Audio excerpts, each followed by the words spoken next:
They'd steal from the rich and give to the poor. It's a phrase so embedded in cultural memory that it hardly feels worth unpacking.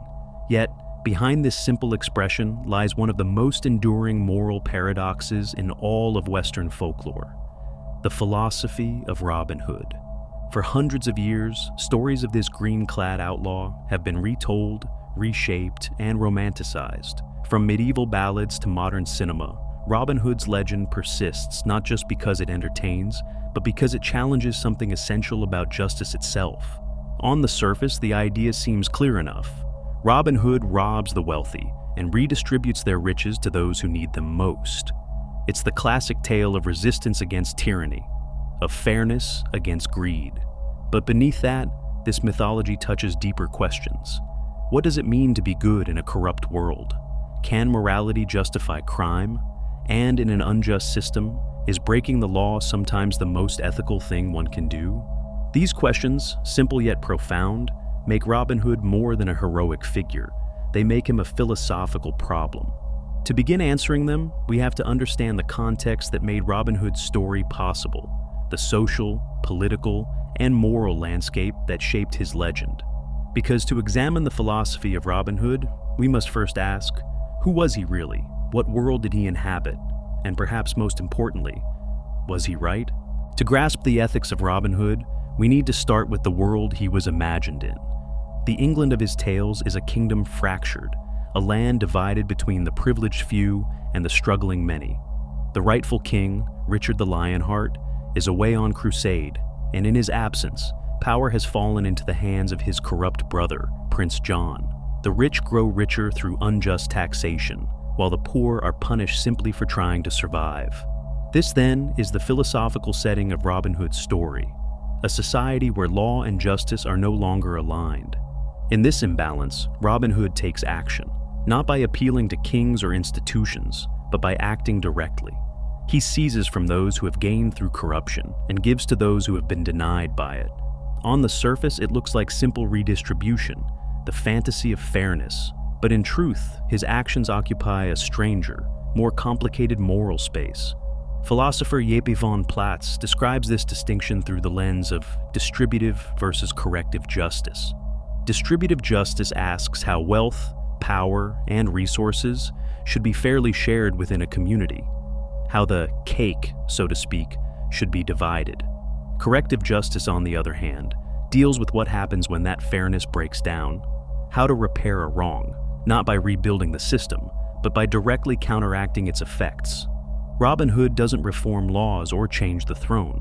He doesn't write new rules or advocate new systems. Instead, he simply corrects what he sees as a moral imbalance. He robs, yes, but only because the world he lives in has already been robbed of justice. This is what makes his story so fascinating. Robin Hood operates not within a moral system, but adjacent to it. He accepts that the law has failed and instead chooses to restore balance through his own form of action, immediate, visible, and undeniably illegal. You could call it a band-aid philosophy. It doesn't heal the wound, it stops the bleeding. And while we might dismiss such a fix as temporary or insufficient, Robin Hood embraces it as necessary. Because sometimes, when a system itself is corrupt, small acts of defiance become moral acts of repair. This is where Robin Hood's philosophy begins. Not in a vision of a better world, but in the recognition that the current one cannot be allowed to stand unchallenged. For all his charm and righteousness, Robin Hood's world is built on contradiction. He breaks laws to uphold justice. He commits crimes to serve goodness. In his logic, two wrongs can, and sometimes must, make a right. When King Richard returns to England, Robin famously lays down his bow and ends his outlaw life. This moment reveals something crucial. Robin does not reject authority entirely. He rejects corrupt authority. In his mind, it isn't crime itself that's moral or immoral. It's the context in which it occurs. If the system is fair, theft and violence are wrong. But if the system is broken, then those same actions might become the only path toward fairness. This idea feels dangerous because it is.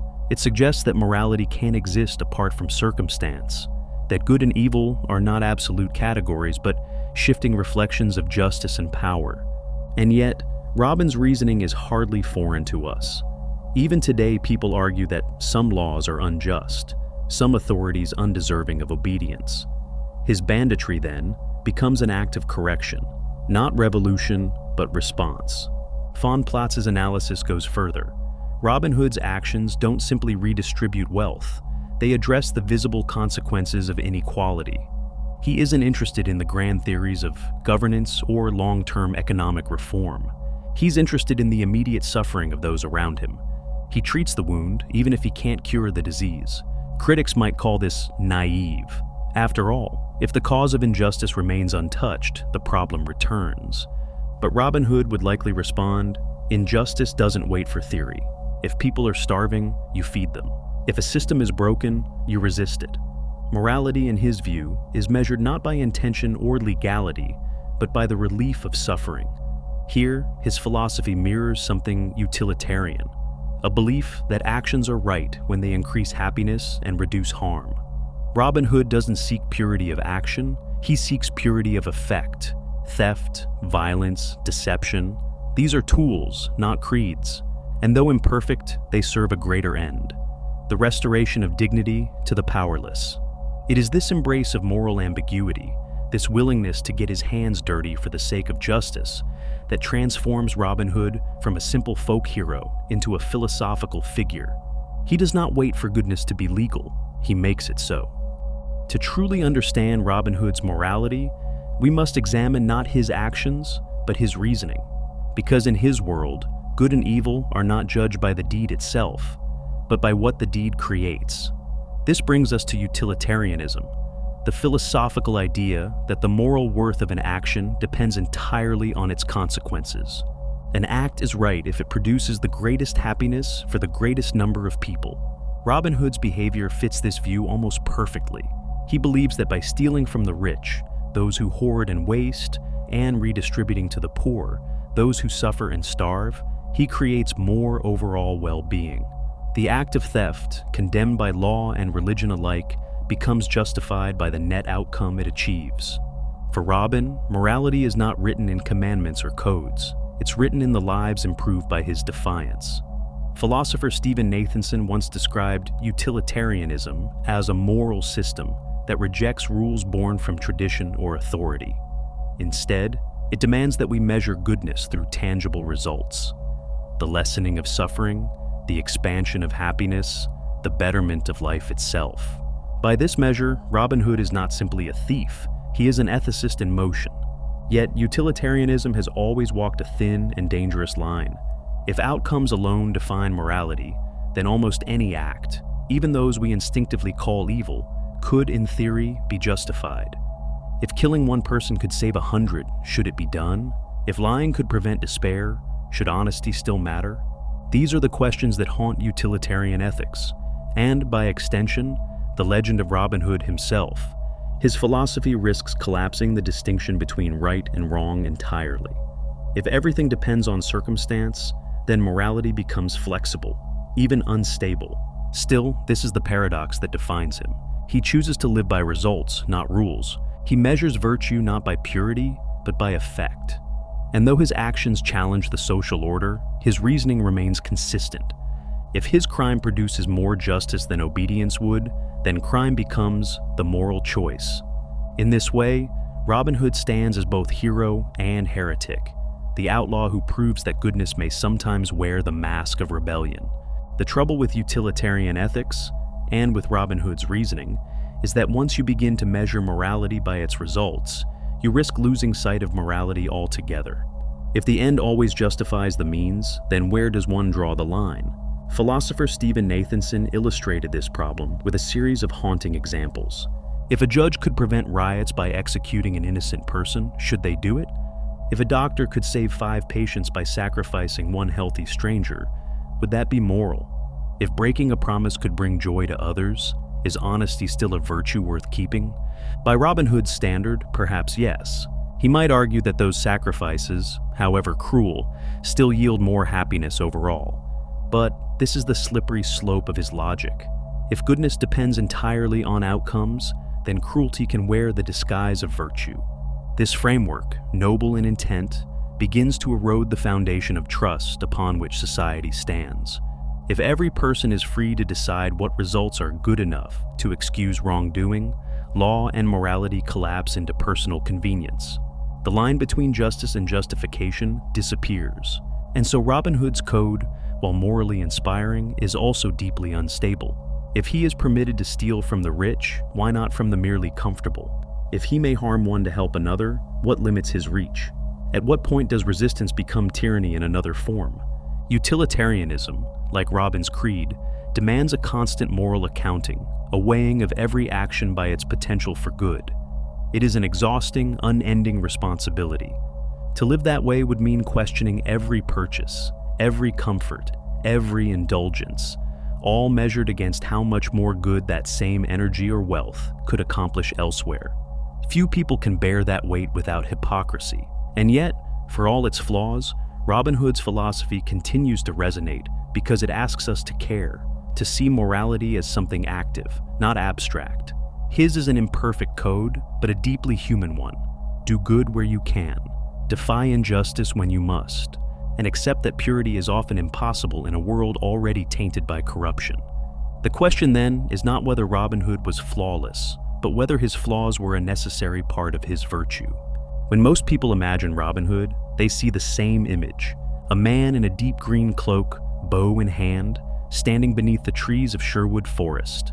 It's such a fixed picture that it feels eternal, as though the legend was born that way. But the truth is far less romantic and far more accidental. As historian Leslie Coote points out, Robin Hood's famous costume wasn't the result of careful tradition, but of printing economics. In 15th century England, when books and broadsides were copied by hand or by primitive presses, publishers often reused whatever illustrations they had on hand, even if those images had nothing to do with the story itself. One of those images, a simple woodcut of a countryside servant clad in green with a bow and cap, first appeared not in a tale of Robin Hood at all, but in an edition of the Canterbury Tales. When the same block was later reused to decorate a Robin Hood story, the image stuck. From that point onward, every generation imagined him in that outfit: the green tunic, the archer's hat, the band of merry men trailing through the forest. What began as an act of convenience became an icon, and yet, the symbolism of that green attire is strikingly fitting. Green was the color of the forest, of freedom beyond the reach of lords and kings. It was the color of life lived outside the walls of power. For the people of medieval England, whose daily existence was constrained by taxes, landlords, and class, the idea of the forest represented escape. To wear green was to declare allegiance not to crown or clergy, but to nature itself, to the untamed spaces where authority couldn't reach. Over the centuries, Robin Hood's appearance became a language of its own. He was not just an outlaw, but an embodiment of the wilderness, wild, cunning, and impossible to capture. His bow, once a practical weapon, became a symbol of precision and justice. His band of outlaws, Little John, Friar Tuck, Maid Marian, became the reflection of an ideal community, bound not by birth or wealth, but by loyalty and shared purpose. It's telling that, as the world changed, Robin Hood changed with it. In Victorian times, he became noble and gallant. In the 20th century, a hero of the people. In modern retellings, he's sometimes a revolutionary, sometimes a trickster, sometimes even an anti-hero. But the green cloak remains, a reminder that rebellion, however it's dressed, always begins on the fringes. At some point, every discussion of Robin Hood arrives at a familiar question: was he ever real? For centuries, historians, storytellers, and skeptics alike have searched for the man behind the myth. The flesh and blood outlaw who might have inspired generations of ballads, poems, and fables. Yet the deeper one digs, the murkier the truth becomes. Like many legends born from oral tradition, Robin Hood's story was never meant to be recorded with accuracy. It was meant to entertain. It was sung in taverns, whispered in cottages, and performed in village squares long before it was ever written down. By the time scribes began preserving his adventures on parchment, the tale had already evolved countless times, passed through the imaginations of the people who needed him most. The earliest stories we have paint a picture of violence and defiance rather than charity and chivalry. In 15th century ballads like Robin Hood and the Monk, the hero is not a gentle benefactor, but a quick-tempered outlaw, slaying guards and outsmarting sheriffs. His loyalty lies not to the downtrodden masses, but to his band of fellow renegades. Nowhere does he solemnly steal from the rich to give to the poor. That idea, the moral heart of the modern Robin Hood, would only emerge much later, layered on top of older, rougher tales. Still, certain constants remained. In every version, there is corruption at the top and courage at the bottom. There is an unjust ruler, a sheriff, a prince, a lord, and a rebel who refuses to kneel.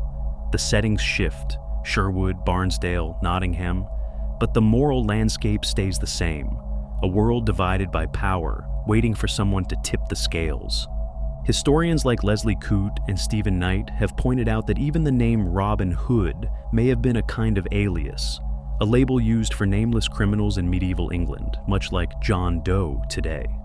There were dozens of real men recorded under that title: thieves, murderers, fugitives. Whether these men inspired the legend or borrowed his name for themselves is impossible to say. What we can say is this: Robin Hood was less a person than a pattern, a story that appeared wherever injustice lived.